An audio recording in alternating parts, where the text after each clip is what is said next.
Karibu sana kwenye Malavidavi hivi sasa. Mimi na mpenzi wangu jana tulikuwa tumeishiwa kabisa fedha. Sasa nikamwambia hivi, wife, hauna boyfriend atukopesha hata 300,000? Okay.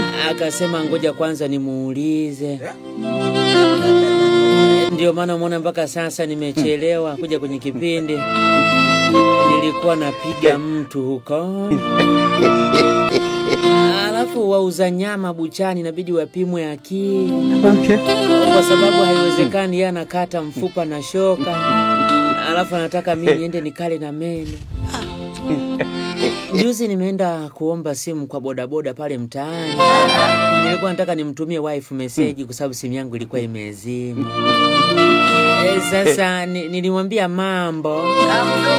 Akajibu poa mpenzi kwenye simu ya bodaboda. Niache na changu. Akili zangu ziko.